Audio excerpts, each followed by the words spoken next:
गणतान्त्रिक नागरिक सुरक्षा मन्चआव थांनाय 2010 मायथाइयावनो जोङो गुबुन गुबुन हारि माहारिनि गेजेराव सावरायलायनायनि गेजेरजों जोनोम होनाय जादोंमोन आरो बेखौ जोनोम होनायनि थांखियानो बेनोमोन जे जोङो जाय जिल्लानि सिङाव रायजो जानानै दं बे जिल्लाया दैबानाजों जेब्लाबो जेंना जेथोजों भुगिनांबाय थानाय मोनसे जिल्लामोन धेमाजि जिल्लाया। ओंखायनो जोङो दैबाना लोमनायजों लोगोसे दैबानायाव जालाखार बिलाखार जानाय सुबुंफोर हा खुरखाजानाय न'खर माने संसारफ्रा सिलिंखार बिलिंखार जानाय बेफोर गासिबो दुखुनांथाव नुथायफोरखौ बा जारिमिनखौ जों मोनथिगौ आरो नुबोदों। ओंखायनो जोङो दै बानाजों लोगोसे हाब्रां खुरखानायखौ होबथानायनि जे राहा लामा बेखौ नागिरनानै जों खामानि मावबोदों गणतान्त्रिक नागरिक सुरक्षा मन्चआ।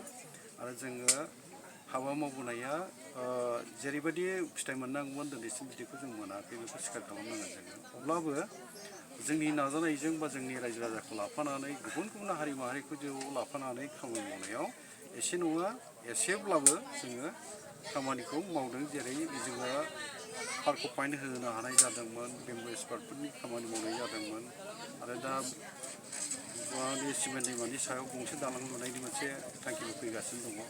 बेफोर गासिबो जेंनाफोरखौ लानानै जोङो खामानि मावदों। गुबैयैहाय दैबाना आरो हाब्रां खुरखानाय बेखौनो से नं दाबि हिसाबै लानानै गणतान्त्रिक नागरिक सुरक्षा मन्चआ खामानि मावबोदों। आरो बेजों लोगोसे दिनैहाय हा हुनि जि जेंना दङ आरो मेदि पाट्टा जायो बेफोरखौ खालामनानै होनांगौ जायफ्रा भारतनि सासे थार नोगोरारि आरो जायफोरहा गमामायै नंगुबै फोरमान बिलाइफोर दङ बे सुबुंफोरनि हाखौ मियादि पाट्टा खालामना होनांगौ होननानैबो जोङो सावरायबोदों। आरो बेनि अनगायैबो जोंनि सोलोंथाइनि जे जोङो फरायसालिफोर फोरोंगिरि मोननाय गुबुन गुबुन हारिनि गेजेरजों गासिबो जेंना बेफोर दंखायो। ओमफ्राय गोग्गो दै मोनलोंनायनि खाबुफोर देहाखौ मोजाङै लाखिनायनि जि जोंनो मेडिकेल साब सेन्टारफोर नांगौ बेफोरनि थाखाय जोङो खामानि मावलांनो होननानै दानाय जादों। आरो मोनसेया जाहैबाय जोंनि सरकारनि आसनिफोरखौ सरकारा दिनै आसाम गभर्नमेन्टआ जाय आसनिफोरखौ लादों बा बिथांखिफोरखौ लानानै दिनै खामानि मावदों बे बिथांखिफोरनि गेजेरजों रायजो राजाया गमामायैनो मुलाम्फा जादोंना जायाखै मोननायफ्रा बोरै मोनदों जेरैहाय बिधु पेन्सननि खोथा दंमोन, बिकलांगनि पेन्सननि खोथा दंमोन आरो बिदिनो दिनैहाय अरुनदयनि खोथा थाबाय आरो बिनि अनगायैबो थाबावबाय IY आजिखालि बेखौ मा होनो आथिखालाव माने PMAY न' बेफोरखौ मोननायफ्रा बोरै जादों जायाखै बे बाथ्राफोरखौनो जोङो गणतान्त्रिक नागरिक सुरक्षा मन्चनि मजियाव रायलायदों। आरो लोंनाय दै गोग्गो दै लोंनो मोननाय खाबुआ जल जीवन मिशननि दारैहाय बेसेबांसिम रायजो राजानाव मोन्दों मोनाखै बबे ओनसोलाव मोन्दों मोनाखै बेफोरखौबो जोङो जायगाफोरखौहाय गामिफोरखौ सिनायथि मोनसे फारिलाइयाव लाबोनो नाजागोन आरो जेराव मोनाखै बेवहाय मोनहोनाय खामानिबो मावलांगोन होननानै सावरायनाय जादों। 2024 मायथाइनि 6-7-8 मार्च बावहाय बुधबारिया राज मन्दिर दङ बेनि फोथाराव गेवलां फोथाराव जोंनि ब्रैथि बोसोरसेला जथुम्माखौ गणतान्त्रिक नागरिक सुरक्षा मन्चनि ब्रैथि बोसोरसेला जथुम्माखौ खुंनो थाखाय दिनै फोसावनाय जाबाय, थांखि लानाय जाबाय। बे रोखा जोंनो लाखानाय माखासे दाबि थाखाबाय बे दाबिफोरखौ लानानै जों खामानि मावलांगोन।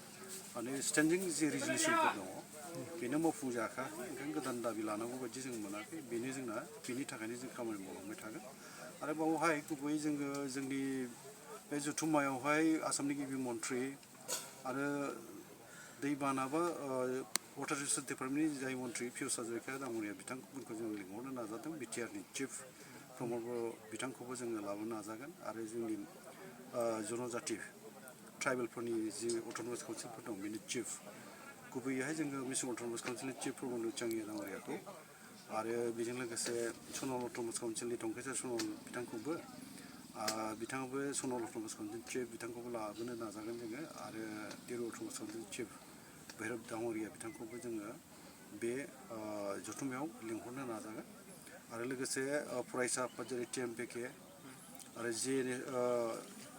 TMPK आरो एबसु लोगोसे बेंगलि जुब सात्र फेडारेसन थाबाय, भजपुरि सात्र परिषद थाबाय, जातीय परिषद आरो बेनि अनगायैबो जोंनि खौसेथि बर' सुबुं आफाद बे गासैबो माहारि आफादफोरनि दैदेनगिरिफोरखौबो जों बे जथुम्मायाव लिंहरनो थाखाय साननाय जादों। Good news for